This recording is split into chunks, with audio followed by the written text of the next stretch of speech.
Hello and good morning, good afternoon, good evening, good night, wherever you are in the world. Welcome to Radio Works World. My name is Marion Bevington and I am the vision host here on Radio Works World. And I discuss whatever comes to my mind on a day. I have a daily meditation practice, and the subject that comes to my mind is often just spontaneous. So today's idea that's been on my mind, it's not so spontaneous because I have a blog article to write. And it's something that I have mentioned before on this platform, but this is looking at it from a slightly different perspective. Today's topic on my mind that I would like to share my vision of is the wandering mind. So where is your mind right now? Where is it wandering? How many things do you have on your mind that you have to do? How many ideas are you concerned you may have forgotten about, not completed, promises you've not fulfilled, expectations that have not yet been met, either by you or by other people? How many things are there on your mind right now? Well, and if I ask myself the same question, loads, absolutely loads. There is so much stuff on my mind. And one of the things that's very interesting, because I've done a little research into this wandering mind subject, one of the things I found really interesting is a statistic that's been identified by a group of scientists, psychological scientists. Some of them are from Harvard University, some of them from other universities in Canada that I was reading about. And what they say is that about 50% of our thoughts are wandering mind thoughts. So for about 50% of the content of our mind, of where our attention is taking to, has got nothing to do with this present moment.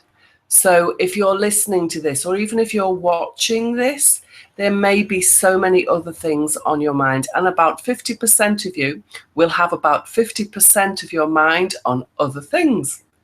That's the statistic. And I know for me that's very true. One of the places where this really shows up for me is when I'm reading. And have you ever had this experience where you're reading a book, and it may be a book that, you know, it's just an okay book. It may be a book that's really fascinating for you.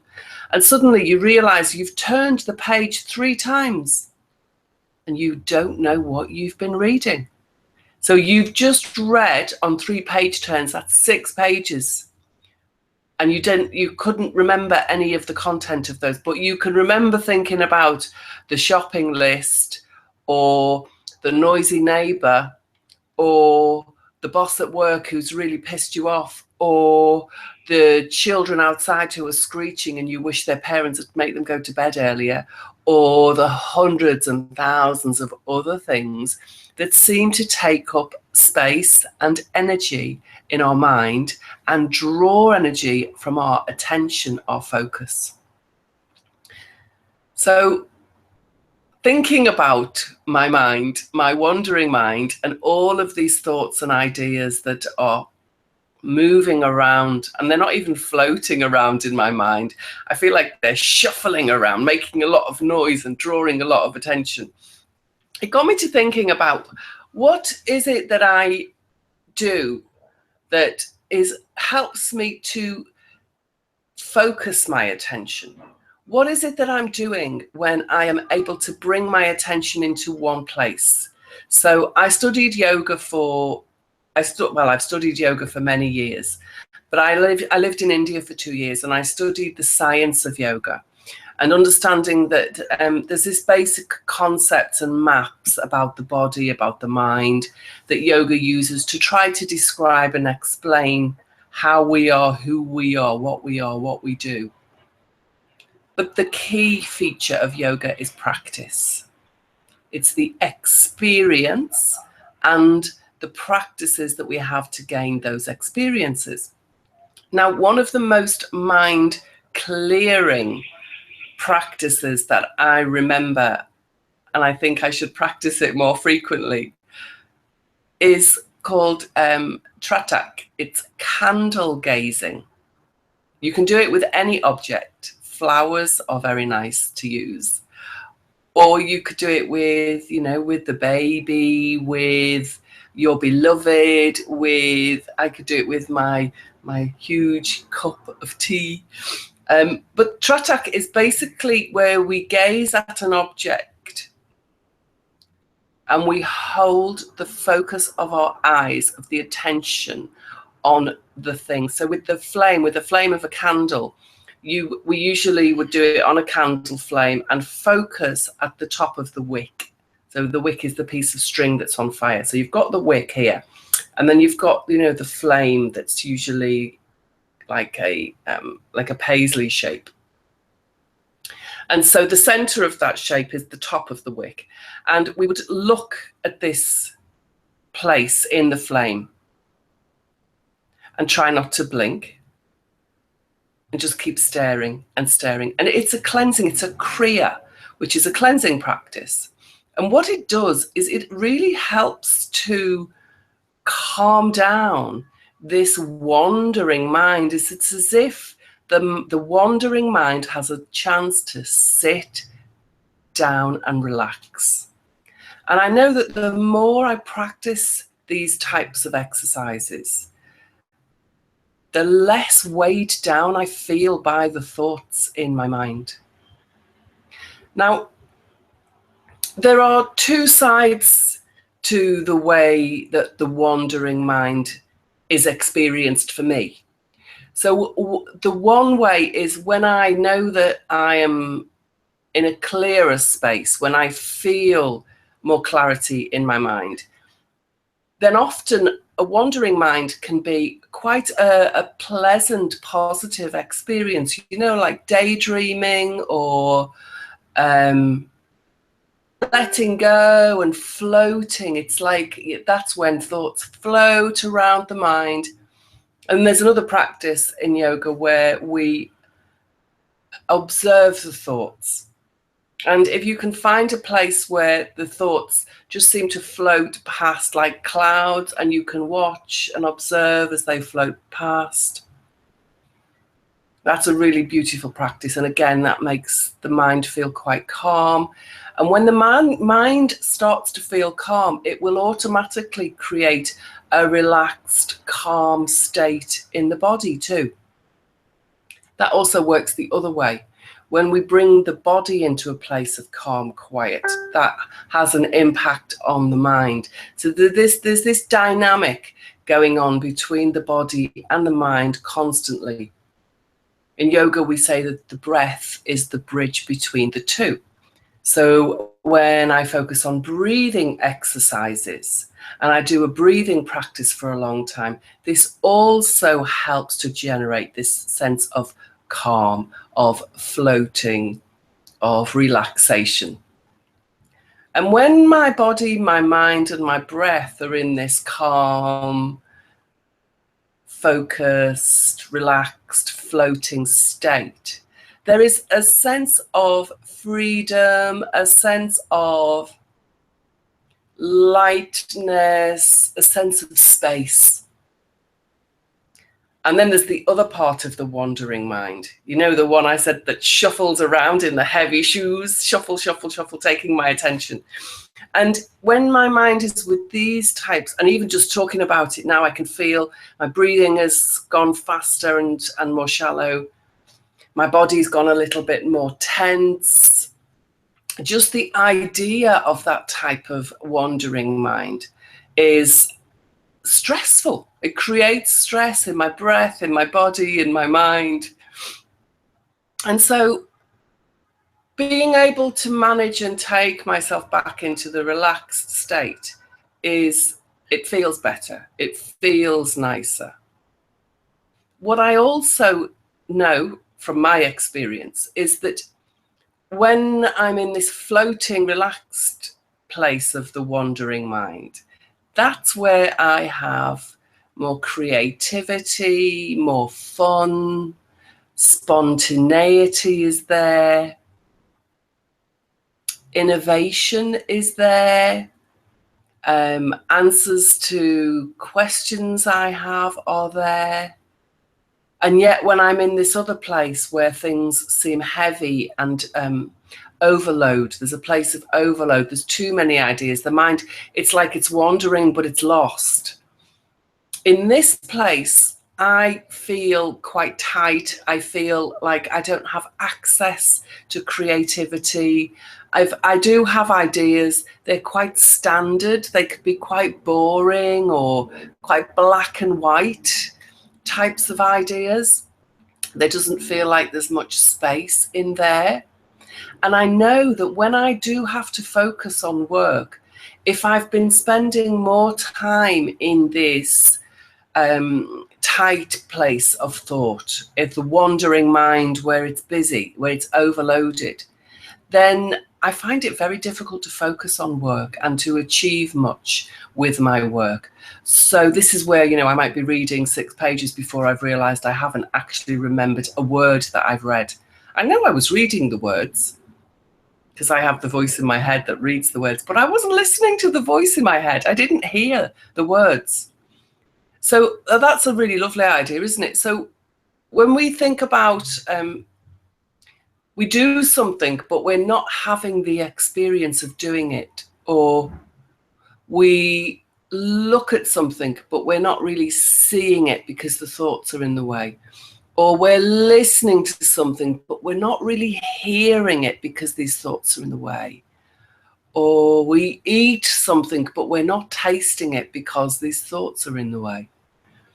And these thoughts can become very habituated. They can become almost compulsive, like obsessive compulsive thoughts and ideas that just march around and stomp all of our attention and take all of our energy and mean that we can't actually focus and achieve very much. And when we do achieve things, it's done in quite a utilitarian kind of way. It's done very simplistically. It's just enough to get through. We feel like once we've got to the end, that's it, we've finished and we can move on. Whereas when we're in this open, floating, light space, creative space, we can expand on ideas. We can find many, many more solutions and creativity and innovation in the ideas that are formed while we are working on something or considering something or doing whatever jobs or chores that it is that we have to do.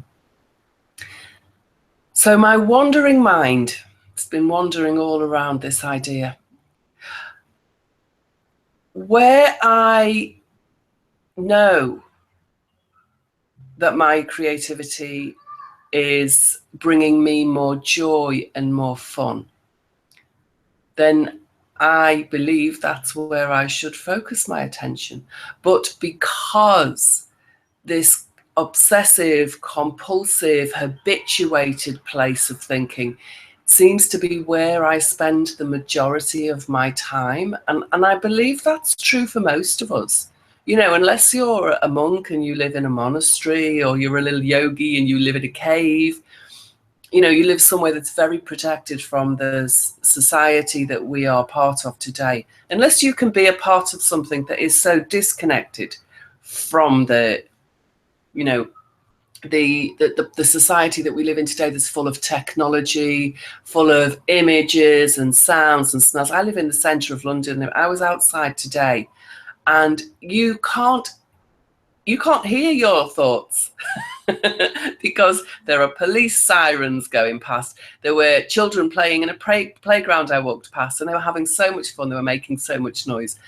There are millions of cars on the road. There are people everywhere.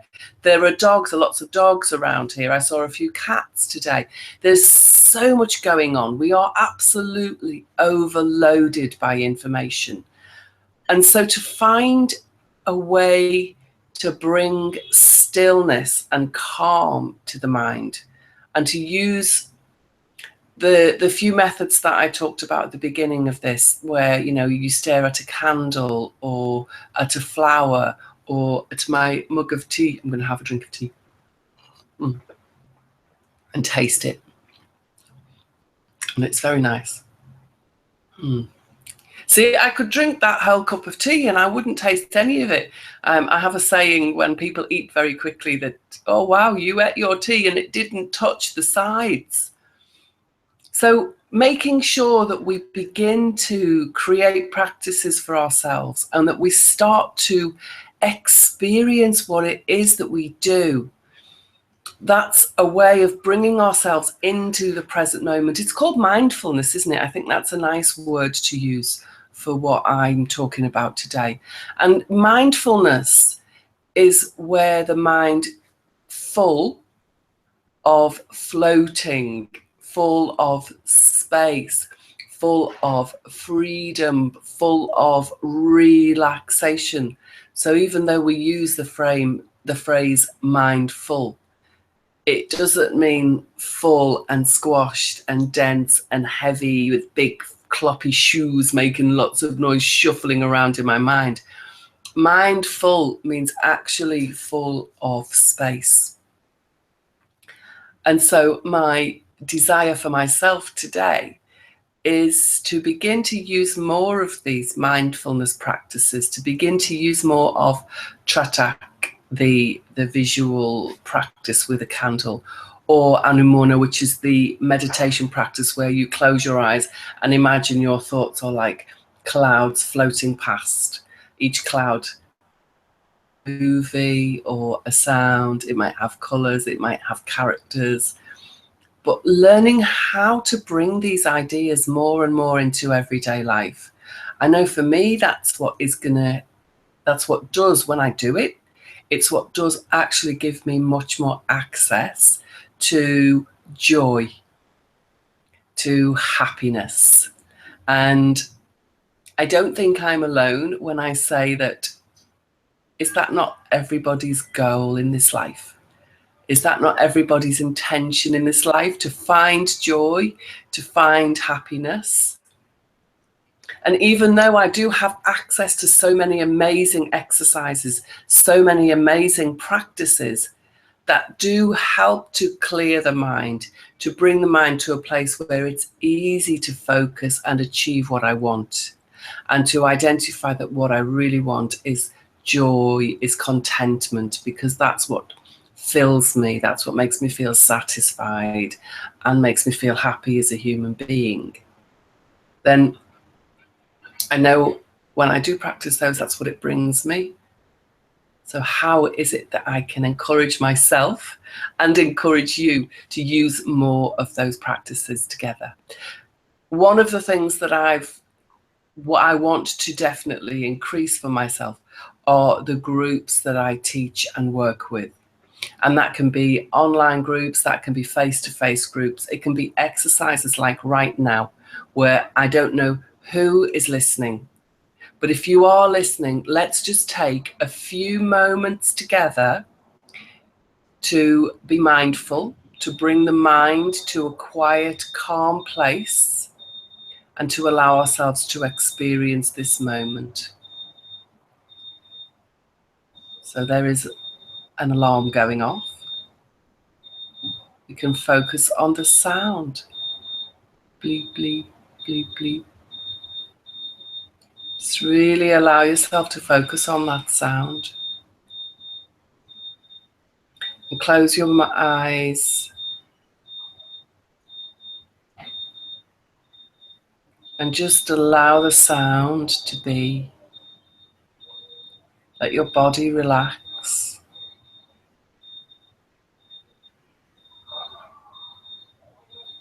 Just notice the sound.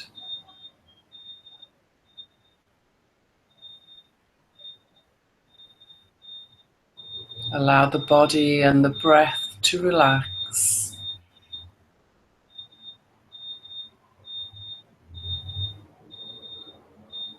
And just allow that sound to be with you.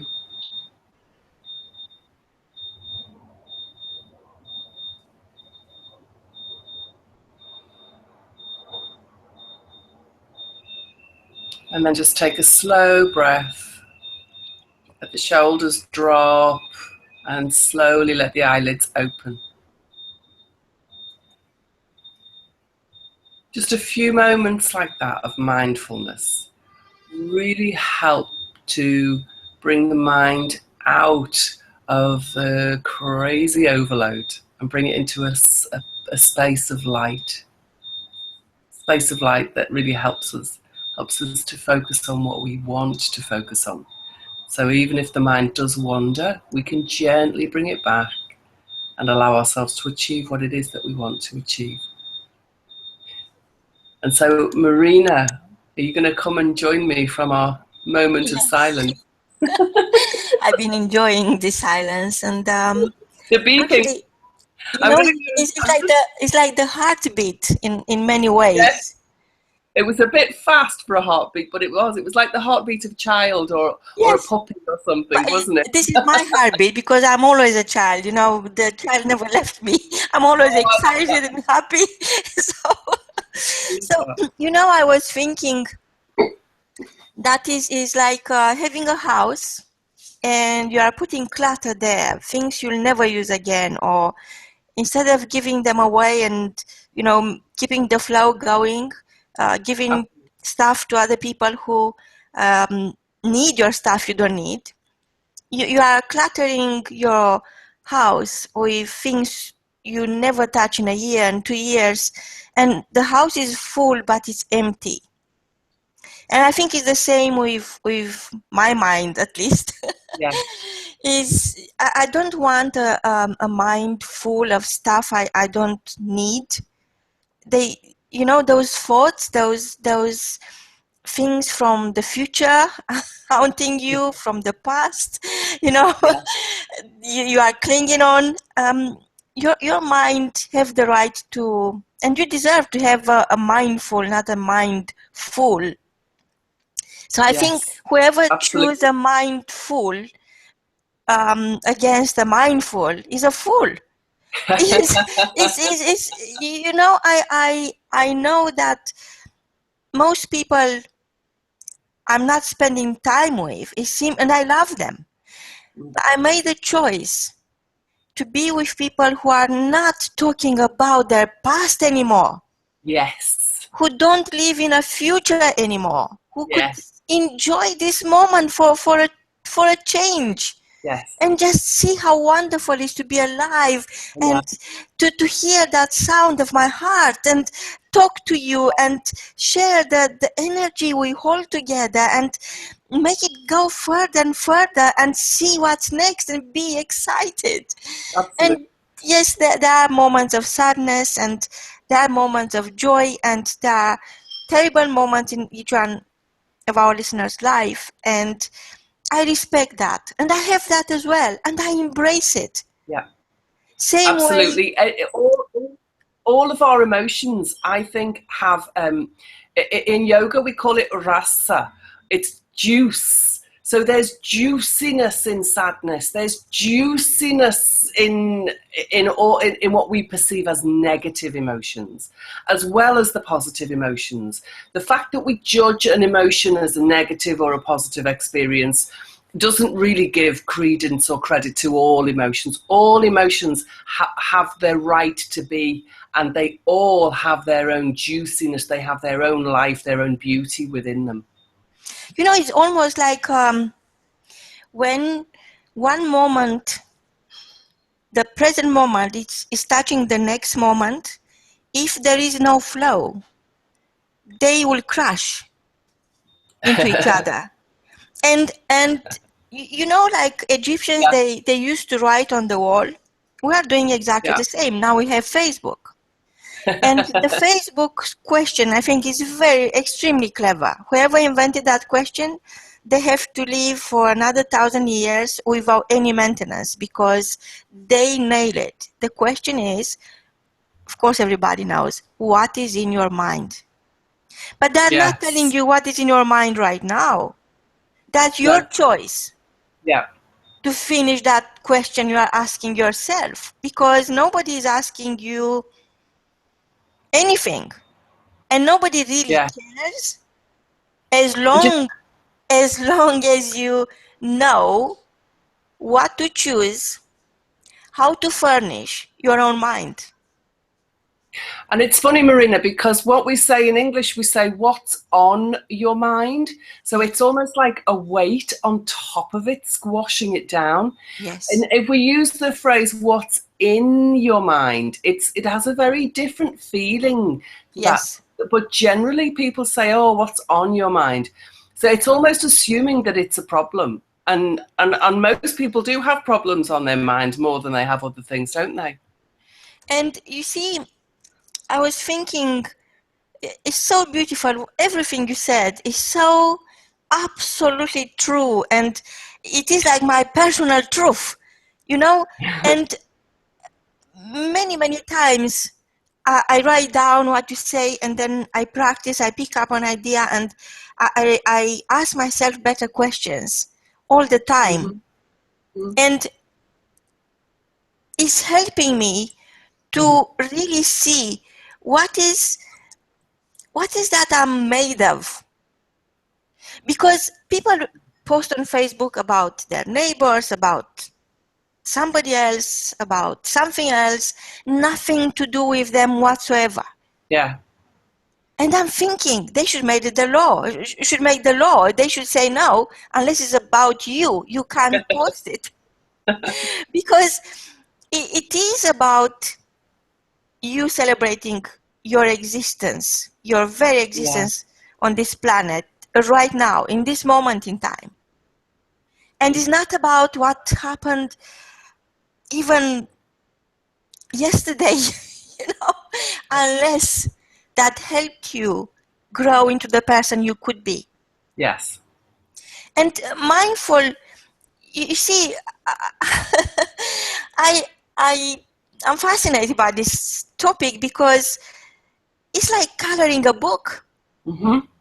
It's like being a child, and each day you have another page to color, and some people or some children will color within those forms.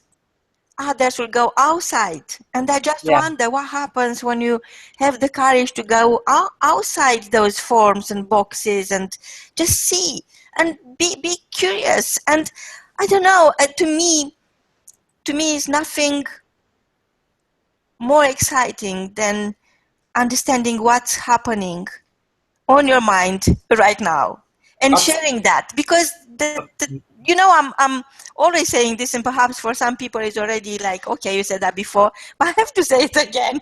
The secret of living your life with purpose is sharing the good news. You are the good news. Yes. So it's not somebody else. I don't really care if you are telling me something about somebody else. I really don't care. I want you to communicate with me. I'm in front of you. I'm right here, right now, and I'm giving you everything I got. My mind is with you. My energy is with you. Everything. I'm giving you my very self. Yes.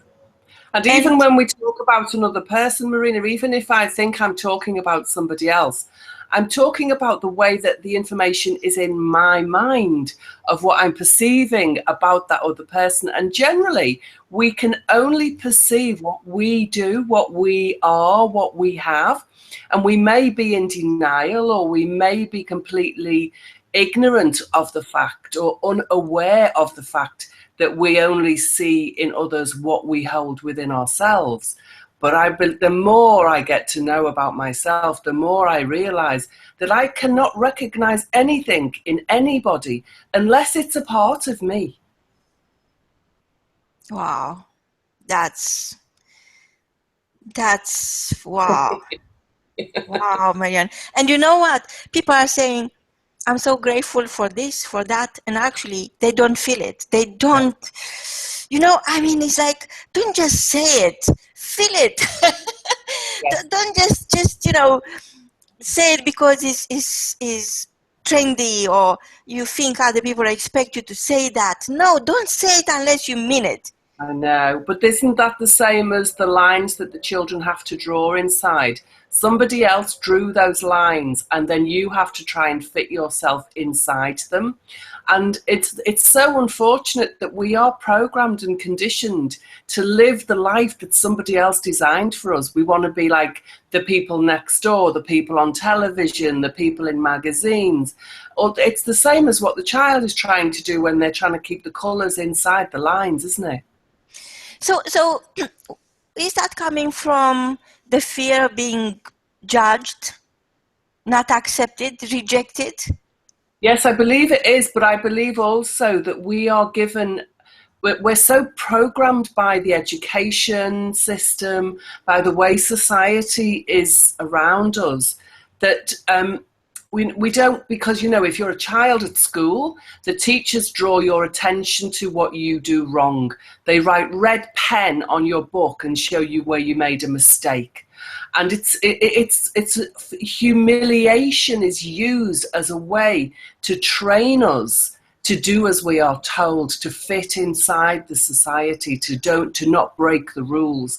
And so that humiliation then, I believe, as we grow older, it prevents us from breaking out of the mold and from really accepting that we are unique and beautiful individuals and living up to all of that uniqueness. We're terrified. We don't want to be humiliated, because humiliation is a horrible feeling, isn't it? I experienced that many times, and I came to accept myself as I am, who I am, and I learned to really ignore what other people think of me, because they only think of me for 3 seconds. After that, they think of themselves anyway. So my point is that unless you learn to accept yourself for who you are, because you are absolutely amazing. You are, imagine, it's nobody else like you. Yeah. Nobody. Yeah. Even if somebody tries to copy you or steal your ideas, they can't, because they can't be you. And once you learn to accept yourself with all your perfect imperfections. Yes. That happened to me, so I'm just sharing what happened to me. I realized that actually now I'm free to grow into the person I can be. Yes. Yes, absolutely. Absolutely. And I think it takes, you know, it takes what people call the dark night of the soul, or reaching the lowest point we've ever reached, or having a health issue, or having a disaster in our lives. Often it takes us to get to that really desperate place before we break down those ideas of the identity that is not the authentic me. And it's really unfortunate that we have to get to such a desperate place to start to realize that we are unique and beautiful and bright and wonderful beings. But it does seem so often to be the case, doesn't it? And I think if I focus more on my own thoughts, on improving the oxygen in my mind, if you want, and allowing my heart to beat faster, I think that doesn't need me, let me with enough nonsense time when I think about other people or what they think of me, or worrying what they're going to say about me, or what I really don't care. I am a woman on a mission. Yes. And my mission is to deliver my passion. And my passion is to broadcast your passion. So you see, it's as if it's this urgency I feel that I have to connect you with, or reunite you with your passion, and help you waste your time, because time doesn't even exist unless you not that you create, you deliver yourself. Yeah. Nobody else will be able to, even if they try to construct you. Let's say somebody dies with their brilliant ideas, and they know they keep the I don't know, the solution for something so unique that could cure something, and then they try to recreate their thoughts, they won't be able to, because it's your energy. That's right. Absolutely right. Mm. Wow, Marion. This is mind-blowing. Wow. So is no right or wrong? No. And that alone, it's giving you so much freedom. Think about it. Is nothing that I can do that is wrong or right. All I have to be is be. Yes.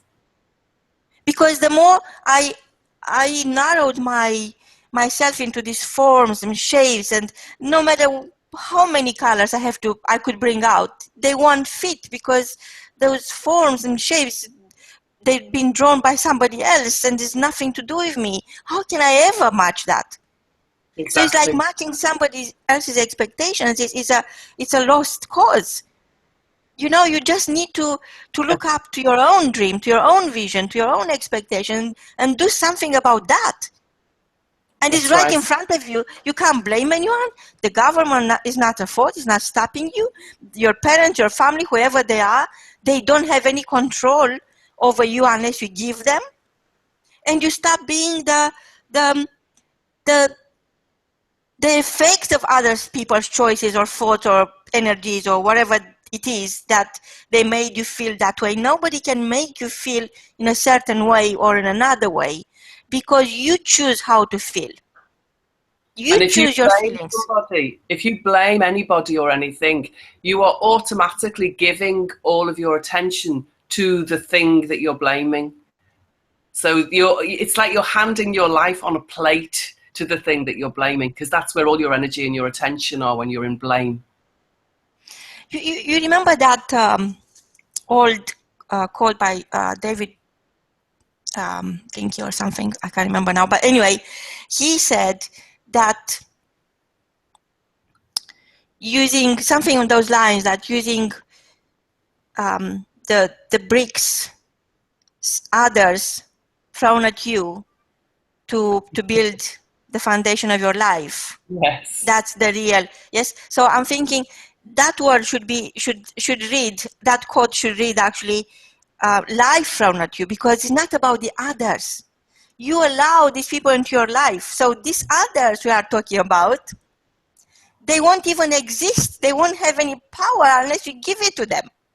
No, that's right. You're inviting them, aren't you? By allowing them to be there and to take that space.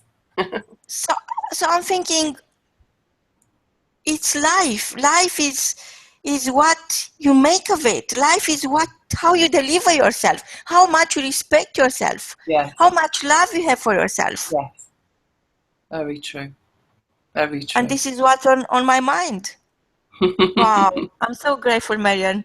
I'm really am. And I'm thinking, before you started the show, you know, when you read about mindfulness or certain topics that they require specialized knowledge, you are never sure you are reading the right course or the right book or the right article. And it's so much more powerful on somebody with your knowledge, somebody with your expertise, somebody with your passion for mindfulness could explain it all. Yeah. And it's not through listening or reading that you get any understanding of this. You have to practice. And the only reason that I can talk about it so extensively is because of the amount of practice that I've done.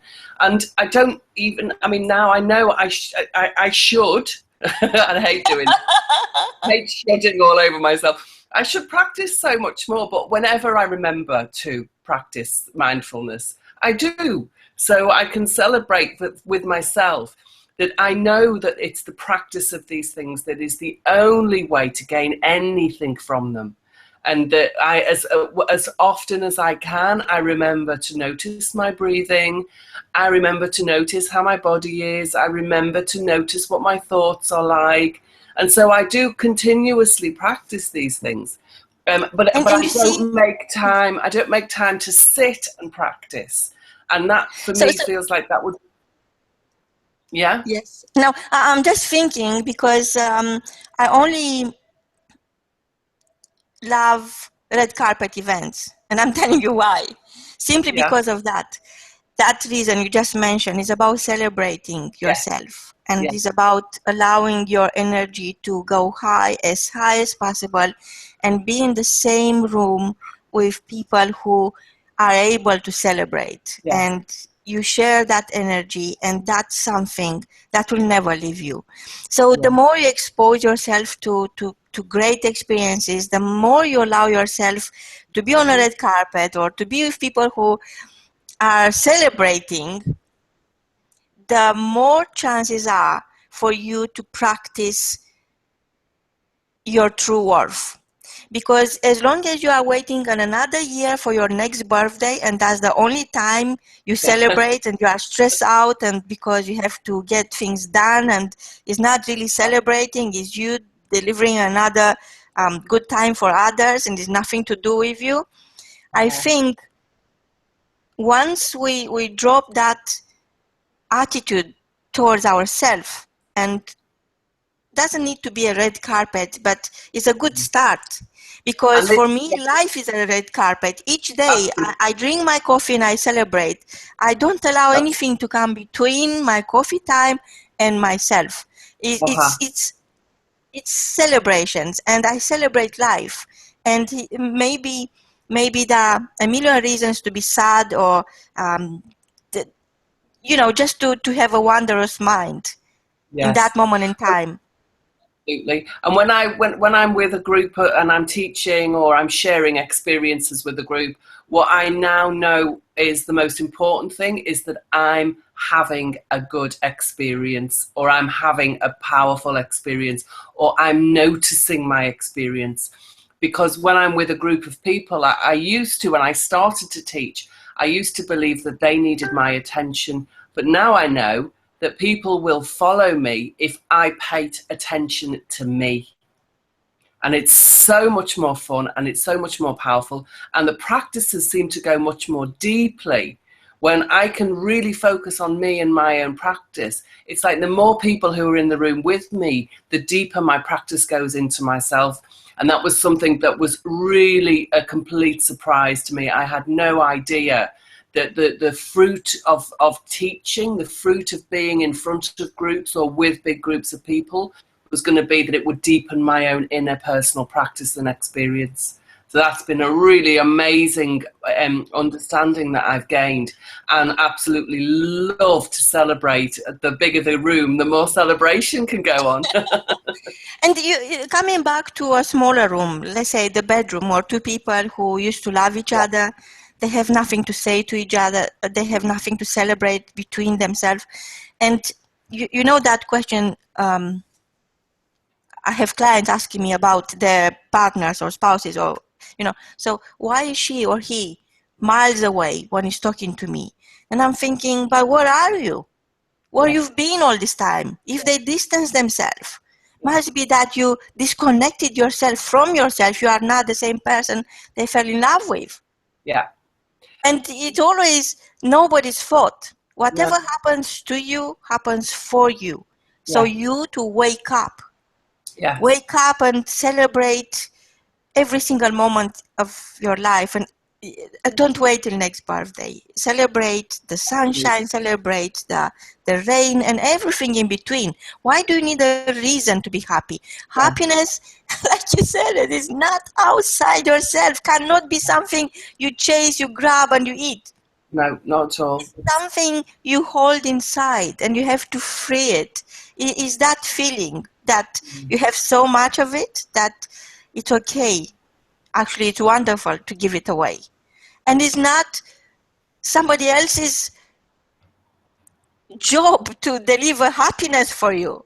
For God's sake. People are saying, you don't make me happy anymore. What? My job is not to make you happy. My job is to share my own happiness with you and everybody else who is able to receive it, Real happiness and real love, when they start to grow within and you share them, they grow bigger inside. So the more I give, the more I have access to.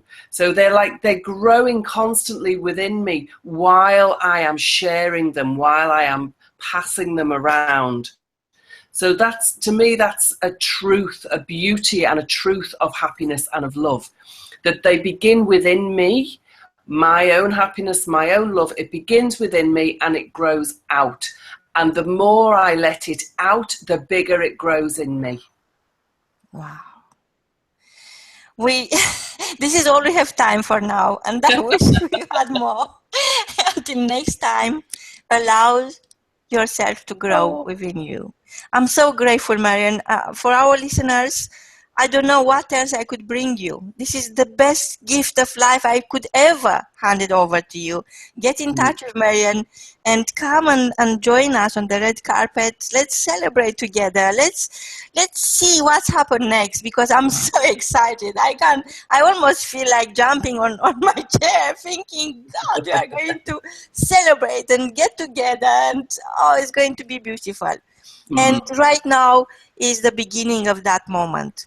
That's how I feel. I feel that what we have right now is a celebration on steroids, and it's something we have so much of it that we could share with our listeners. Over to you. The key message for today, Marion. So the key message for today is smile and feel your smile. Taste your smile, smell your smile, hear your smile. Just smile and experience it with all of your mind. Thank I you. do. I do.